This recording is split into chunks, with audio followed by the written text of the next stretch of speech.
Oh my God, what am I doing? Hello, welcome to Just Thinking Out Loud. Today is a beautiful spring day. It's very exciting. It's warm outside, and it's also exciting because I am talking to Jeremy Wayne Tate. He is the founder of something called the CLT. So, what did it stand for again? I forgot. Yeah, it stands for the classic learning test. It's an alternative to the SAT, ACT, PSAT, all that good stuff. Okay, the classic learning test, yes. And I'm here to have him speak about how he got started, why he thought this was important. As you know, I've talked about education a lot and what you see happening in higher education, especially with standardized testing, and the drivers starting to be, I think, from in my opinion, change from focusing on teaching students to getting certain outcomes rather than making sure that the skills are there and that teachers are held accountable. So that's just where my interest is coming from. And this interview isn't about me, so I'm going to give Jeremy a time to talk all about everything. But I just want to say I'm very excited to have him on Just Thinking Out Loud and have him get into this, I think, really important topic for the future of any nation or country in the world. So would you go ahead and introduce yourself, Jeremy? Yeah, and Desi-Rae, thanks so much for having me on the program. Really enjoyed your conversation with Catherine Burbelsing, and it's an honor to chat and to think out loud with you today. So, yeah, my name is Jeremy Tate. I'm a graduate from Louisiana State University, a graduate from Reformed Theological Seminary as well. And about 5 years ago, I launched an alternative to the PSAT, the SAT, the ACT, which may sound like the most boring thing on the planet to you. You're like, who cares? I could watch a million things. Why am I going to listen to you talk about a standardized test? Well, what's really interesting is that because standardized testing is so boring, it kind of goes unnoticed. But the reality is that standardized testing in many ways kind of controls, drives, dictates curriculum, academic focus in American education. It plays an extremely important, extremely powerful role. And many of these tests are totally disconnected from the intellectual tradition that gave birth to America. And CLT wants to bring that back. All right. What is the intellectual tradition that gave birth to America? Briefly, if you can describe that. Yeah, I mean, so no doubt 100% of America's founders were classically educated. Ben Franklin, Thomas Jefferson, these are in many ways Renaissance men who were indebted to the political theory of the Enlightenment, but also the great traditions of Athens and Rome as well. Incredibly well-read leaders that gave birth. And this is baked into the United States Constitution. It's baked into things like the separation of powers, checks and balances, a view of human nature with the propensity towards evil. The Constitution is a work of genius. They took into account the failures of so many previous systems of government. And they wanted to put in place a system that really was born out of a deep, deep familiarity with, again, many systems before them. How did you get interested in the topic of standardized testing? You said you started at CLT 5 years ago. Yeah. I mean, I can have an idea, but could you explain like what was happening around that time? Yeah, so about 5 years ago, SAT and SAT, the history of SAT is actually a fascinating history. So it actually started early 1900s with the launch of College Board, actually in the year 1900.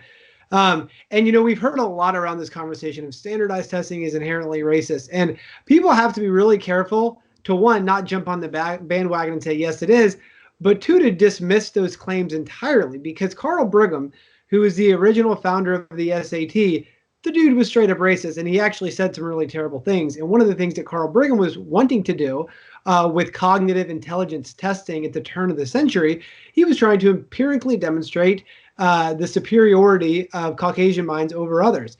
Carl Brigham was a racist. Now, what's ironic about the history of the SAT is that it actually had the opposite impact. What we actually discovered from the tests in the early years was that students who read a lot of books, came from families where their parents pushed them academically, it didn't matter what color skin they happened to have. Those were the factors that mattered most for academic success.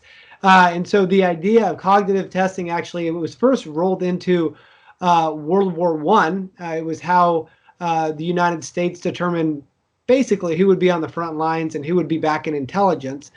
So talk about high stakes testing. But we used that test to roll it into the SAT, which was launched really as a pure aptitude test in 1926. And for a long time, the SAT was kind of the only game in town, and then it became a very big name after World War II, which is when you had the GI Bill and you had more people wanting to go to college really than seats available. And so what this meant was that there was a big spike in applicants, and college became selective, and the importance of your SAT score started to matter a lot. But then what happened is that the ACT launched in 1959 as a competitor to the SAT, and they were saying aptitude testing is not fair. It's wrong. You're testing kids based on how smart they are. You need to test them on what they learn in the classroom. And a lot of people heard that and they said, yeah, totally. What they learn in the classroom, that makes sense. Then you stop and you say, wait a minute, which classroom are we talking about here? Are we talking about a Montessori school or a Catholic school? Are we talking about a Jewish school, a Christian school, a public school, a tech school?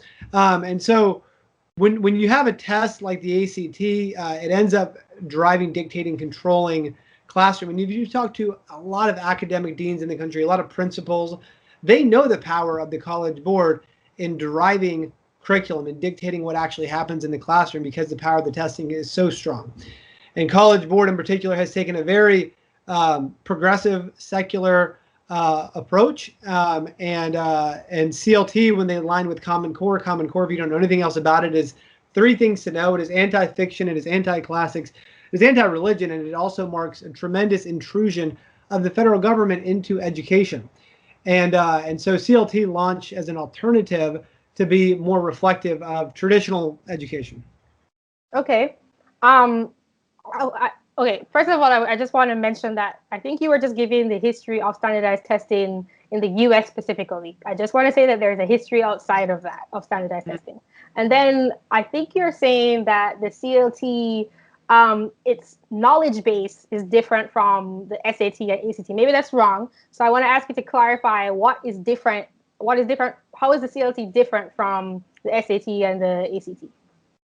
That's a great question. Yeah, and in some ways, the CLT is actually going to look more like the SAT from when I took it in the late 90s than the current SAT does. We have things like analogies and logic questions on the math side.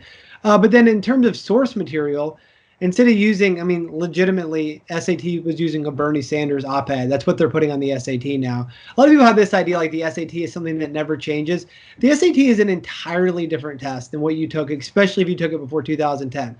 The only thing that's the same is that it is still in English and they still use the acronym SAT, which now actually stands for nothing. It doesn't stand for anything anymore.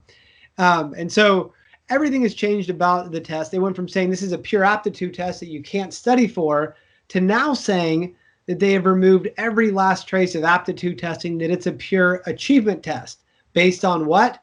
The federally imposed Common Core standards that never should have existed in the first place. And so this is why CLT launches as an alternative. I didn't know that because I took the SAT to come to the US for college. And I think it stands for the Scholastic Aptitude Test. Am I making that up? I'm not, or used to? At one time it did. At one time it stood for the Scholastic Achievement Test as well. Yeah. Yeah, I had no idea that it shifted because I haven't seen it. So I'm just saying that's really interesting because I came to the US in 2010. So it is about that time that shift must have happened. You actually took the test then when it was on this weird 2,400 point scale. They were only doing that for about 10 years. But you would have had 3 scores, a writing, a reading. Yeah, I did. I had 3 scores. Mm-hmm. Yeah. Okay. Now they went back down to the 1,600 point scale. Okay, yeah, that's interesting. And then kind of going off of the last question, could you describe practically like what the different parts are of the CLT? Like I'm guessing the different sections and that kind of stuff. Yeah, and so in many ways, CLT wants to reward students who haven't spent a ton of time in prep, but instead have spent time reading out of the great tradition. Students who can pick up, and it sounds kind of intimidating, a student who could pick up Ben Franklin, who could pick up John Locke or Flannery O'Connor, or even someone like Thomas Aquinas, and read and understand what they're talking about, that student's going to do really well on the CLT. Unfortunately, the students who can do that, they're becoming kind of few and far between in American education, because we're not exposing students to those kinds of text in the classroom any more and more. In fact, that's becoming increasingly rare. So that's the main difference in terms of source material. In terms of actual testing experience, it's very similar to an SAT. Students are gonna it's shorter, and they actually get results a lot faster because it's actually remotely proctored. So proctored using, it's incredible, weird, like Big Brother technology, but we students take it from their house, and we can monitor their keystrokes. We have a video of them. We can see their screen the entire time. It's sort of, like this weird Big Brother kind of technology, but it's also provided for a great option, especially during the whole COVID thing, for students to be able to test at home and not have to worry about it. Okay. So is there like multiple choice, or is it short answer? There, yep. Is there a math section? Like, I'm just curious about that. Yeah. So 40, 40, 40, we wanted to really simplify the scoring. And so it's 120 minutes, 120 points, 40 math, 40 reading, 40 grammar writing. So we simplified the version. So when students take the SAT and it's like 174 questions, and then they get a score out of 1,600, and you're like, what does this even mean? CLT wanted to remove some of the mystery there to give students a better sense of how they did. Okay.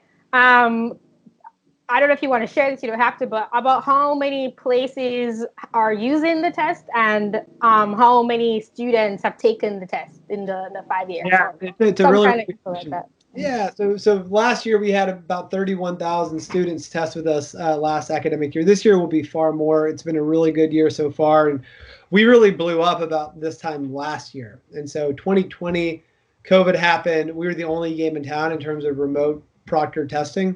So we had about a 600% jump in students. We work with 200 or so partner colleges, but right now a lot of colleges are saying that they're going to go test optional, and some of the test optional stuff is just silly. It's kind of ridiculous because on our end we work with thousands of homeschool students. Our homeschool students, all of our homeschool students collectively in our system average a 3.96. So they were almost all 4.0 students, and mom and dad have control of the transcript. Now look, I'm a homeschool parent myself, so I'm not taking shots or anything like that. But to have no external metrics at all that the college is going to use, and just use the self-reported GPA, I'm not sure how sustainable that's going to be long term. So definitely have some questions about that and what the future is going to look like. Yeah, I don't think that is sustainable, but I support homeschooling, which is a huge political issue over here in the US. Okay, so another question that I had for you, and maybe it wasn't very difficult, but I'm going to guess that there was some pushback in you creating the CLT. So I don't know, but what was the experience of creating it? What was that journey like? You know what? This is so fascinating. 20 years ago, CLT would have been the least interesting company in America, okay? Because we're actually a pretty middle-of-the-road group of people. We're like, yeah, we think the Western intellectual tradition is pretty cool and it's valuable. And that's what everyone always thought in American education until about 10 minutes ago. And now CLT is like this radical, disruptive firebrand company of like, we're extremists because we think like C.S. Lewis and Aquinas like should be read. And so I think it's more indicative of just how crazy so much of American education that something as mild and like boring as CLT would suddenly become this like disruptive firebrand company, and we're stirring the pot by having kids read like Darwin and Thomas Aquinas and Nietzsche and these figures who were central in the development of the Western intellectual tradition. So it's fascinating, and in some ways American education is in free fall right now. There seems to be no logical stopping point. Of course, my own home state of Oregon recently, has been raising questions about math being inherently racist, imposing white Western views of objective truth. Just absolute silliness. There is a rich, long tradition on the continent of Africa itself of the highest level of mathematics. The people putting this out here, it is just ideologues who have no substance behind what they're saying at all.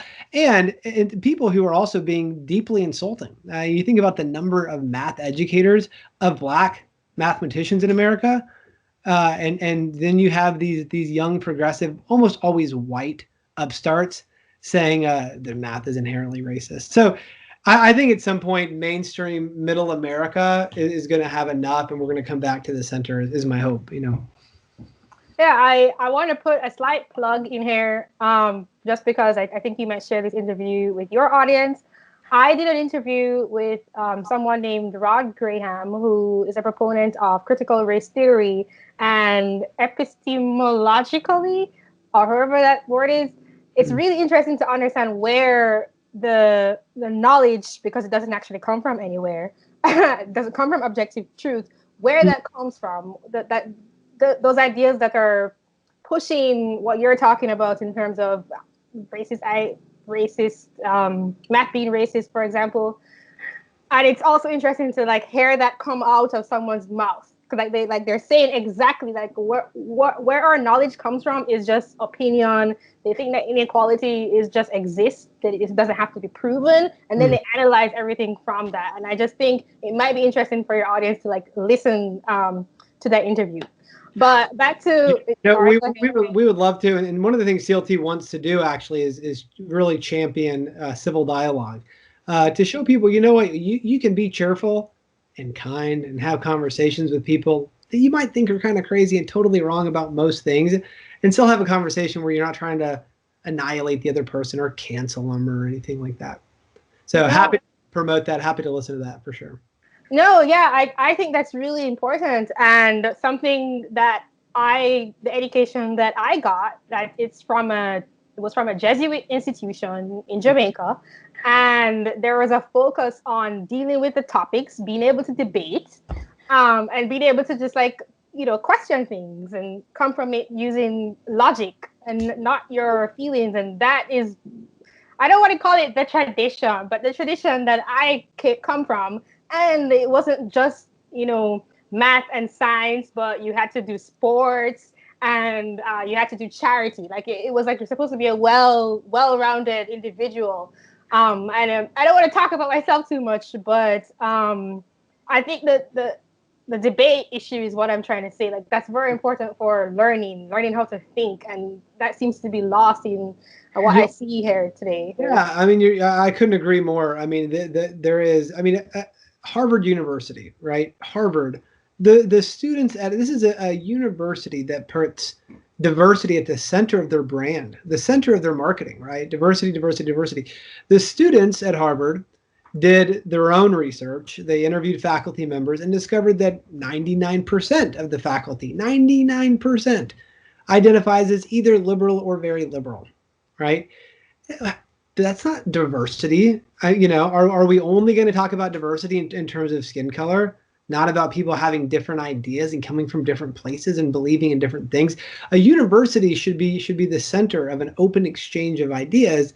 And instead, what's getting imposed is this aggressive kind of secular progressive orthodoxy, where if you stray away from it, I mean, it's almost far more stringent than anything the Catholic Church imposed in the Middle Ages or anything else. If you stray outside the boundaries of progressive orthodoxy, that's it. If you're a professor, you're out. If you're a student, it's not going to be a safe place. And what's really interesting, Desi-Rae? I've been to so many of these conferences where, higher ed is contracting right now. 30% or so of colleges are going to close in the next few years. And so you have these people in the enrollment arena, and they're trying to talk about all the different reasons that a lot of students, your Charlie Kirks of the world, don't want to go to college, right? In fact, it's actually white male where there's the biggest decrease in college attendance right now. And one of the thing that they won't possibly consider is that they have turned off a huge chunk now of the American population because they don't feel like they're places where an open exchange of ideas can actually happen. So I think it's crucial that we're having the conversation we are, and I appreciate you raising voices, Desi-Rae. So thank you. Yeah, I think creating new institutions is important. I've said it for a couple of years, not because the old institutions, well, because they are bad, but because it doesn't seem like they can be reformed. And at some point, I think you need to, it's important to have intellectual discovery. I think it's important for the human being. And so if there isn't a place anymore to do that, those places need to exist. And what you're doing may seem like it's not that, but it's very very essential, I think, what you're doing with the CLT. So I'm going to re-ask you the question just because I guess I was looking for some kind of drama and you kind of talked about it, but were there any smear attacks? Like, did anything happen like that with you? Really, yeah, there's been a few, but one really memorable story.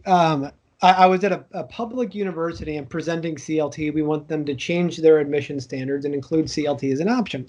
I'm presenting there, and the guy says, "Listen, we're not going to be able to accept an admissions test that has people like John Paul II and C.S. Lewis on it." And I thought, those are two of the greatest minds of the 20th century. Why would we not be able to include them? And he thought that was just common sense, because they happen to be Christians, that he could just openly discriminate against them and say, we're going to ignore everything else that they had to say. We're not going to give them a seat at the table. So it has been that kind of conversation with some of the universities. In fact, one institution, a small Catholic college in Washington State, said to us that it was, we were being extremely arrogant in suggesting that some authors were more worthy of being read than others. You think about the lunacy of a comment like that. I mean, you think about what is the Golden Globes? What are the Grammys? Is it not distinguishing some things as being better than other things? But now we have college leaders saying that about books and ideas and authors is deeply troubling and problematic. So, there's something deeply amiss at a lot of these colleges right now. But I really think, Desi-Rae, I think parents are waking up to this, and I actually think some of these degrees, even from some universities, they're actually becoming liabilities. I can't tell you the number of CEOs I've talked to over the past few years who, if you have a student who they graduated from, I won't name names, but a number of universities, what does it actually communicate at this point to a lot of CEOs? It communicates that the student feels like the world owes them something, that they've been deeply wronged, right? They've ingested bad ideas for 4 years. There's no reason the employer thinks that they have a hard work ethic, are going to have the grit to get the job done. They're going to come in and they're going to complain. They're going to find reasons that they got wronged, and they're not going to work well with their coworkers. So, and this is where once employers more and more start to say, we can't hire from these institutions, we're going to start looking to the Hillsdales of the world. I think that's when we're going to see, that's when we're going to see, I think, things really shift. Mm-hmm. I wanted to ask something, but I lost it. I didn't write it down, so I'm gonna move on to the next question. What have the results been like for students going forward? Like, are colleges accepting? What has the feedback been? Has there been improvement? Are there things that people don't like? Yeah. We have some very, very, very close college relationships as well. I mean, there's a lot of great colleges out there. CLT, we're partnered now with 200, your Grove Cities, your Hillsdale, Thomas Aquinas, Franciscan, Benedictine, Christopher Newport is a great public school in Virginia.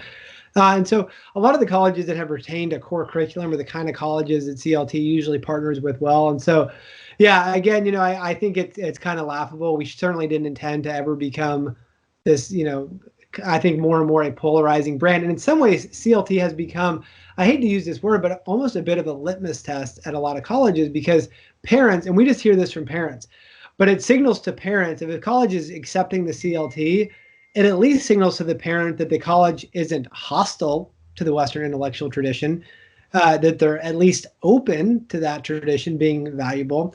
And so, yeah, most of the colleges we partner with are schools that are going to be the ones that lean more conservative. And that's not many right now. I think right now, every college is trying to one up the next with being a little more progressive, a little more woke than the next. And and those are the colleges, honestly, that are going to be closing in the next few years, I think. Yeah, I hope so. I personally want them to close. Do you know of any other similar movements? Maybe not just in the US, but I mean, I don't know if other places in the world are having this problem, but just do you know of any other places or companies? Yeah, I mean, in the United States, CLT is really just a part, actually, of a much larger movement. People refer to it usually as the classical renewal movement. But there's a movement in the homeschool world, in the Catholic school world, in the charter world, in the Protestant Christian world, of embracing the kind of education, again, that 100% of our founders had, the kind of education that is focused on the formation of the human person. I think the best book, Desi-Rae, I would recommend for anyone listening to this to understand what I'm trying to get at here is C.S. Lewis's Abolition of Man. I'm rereading it actually for the second time just this year that I reread it. But Lewis is really clear in kind of what has gone fundamentally and tragically wrong with modern education. And he essentially takes this idea of natural law, or in the East, as they would call it, the Tao, and that all good formative education happens by acknowledging the existence of natural law and reality, and the teachers want students to live the good life which is lived in submission to that reality, not by either trying to deny it or to change it, all right, which ultimately leads to all kinds of problems down the road. And essentially, that's where mainstream education at the K through 12 level is, and also the college level right now is, as Lewis would argue it in Abolition of Man, is outside the Tao. And what CLT wants to do is bring it back within this tradition, and that is really the tradition that has given us so many of the things that make life great in 2021. Yeah. Just a comment. It's, what you just said about submitting to reality and knowing that colleges want to do away with standardized testing, or say that some thinkers are greater than others. I think there is the desire in a lot of what you see from progressive ideology to deny the nature of reality in terms of there being standards and different levels of competence and being able to assess that. So I just wanted to say like that there's a connection there to what you're saying about submitting to reality. Yeah, I think so. Do you have any general thoughts on where higher education might go in the US? You kind of said a little bit in terms of some colleges closing, but any other thoughts there? Yeah, I won't name the names of these institutions, but I think a select number of colleges have figured out, as there's kind of been, the vast majority, the 90% or the 80% that are racing to be, the most progressive.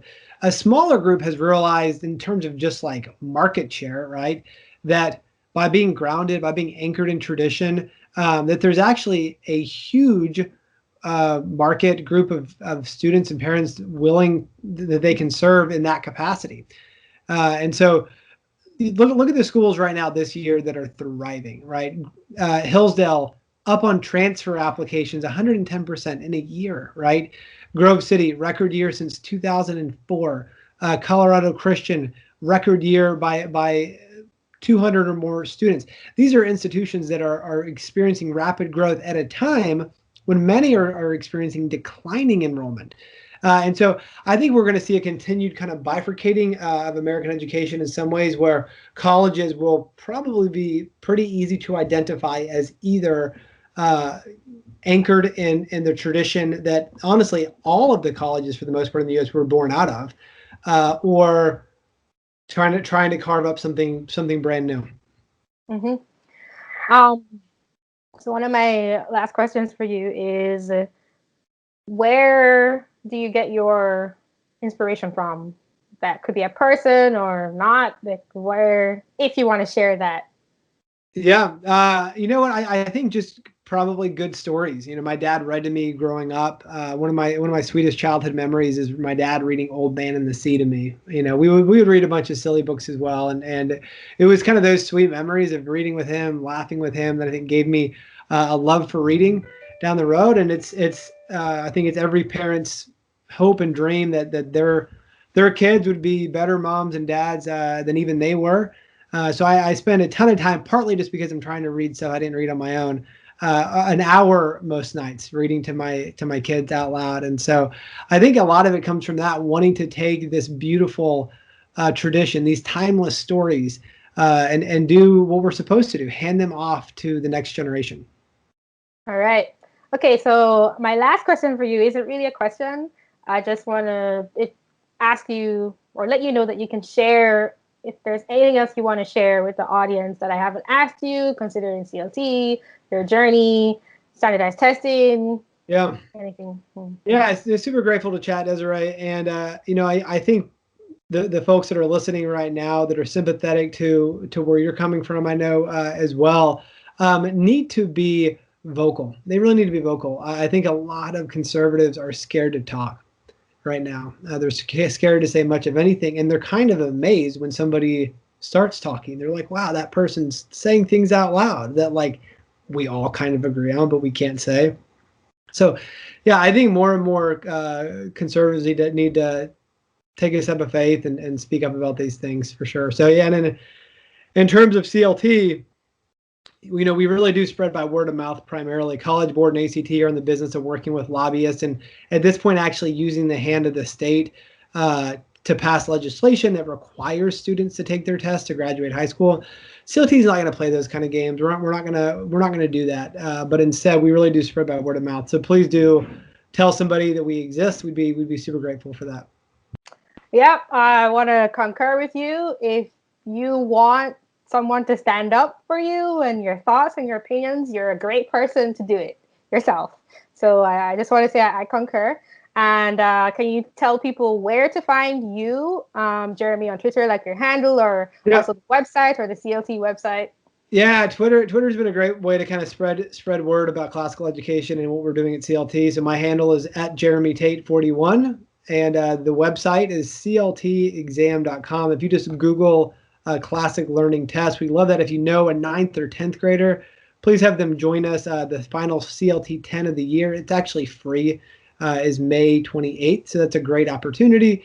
And then there's always a CLT, which is accepted at more than 200 colleges right now. There's one coming up in just a couple of weeks. And then the last one of the year is on June 19th.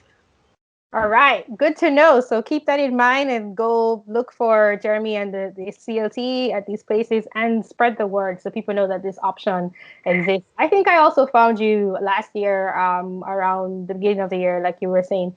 And I just want to remind you, if you're listening to this conversation and you appreciate it, please support it at justthinkinoutloud.tv/support and support independent content so that the world can get better in the way that you want to see in the world. So, did you want to say something? No, just, yeah, thanks again, Desi-Rae. Appreciate it. And yeah, happy to be back on anytime. Yeah. Thank you to the audience, and share the conversation. Again, go and visit the website and spread the word about this. I think it's a really big deal. I'm really glad to have Jeremy come and talk about it. I care about education and knowledge and people respecting knowledge and that pursuit. And I want to see more of that in the world. So have a good day, and I'll talk to you soon. All right, you too. Thank you. Bye-bye. Mm-hmm.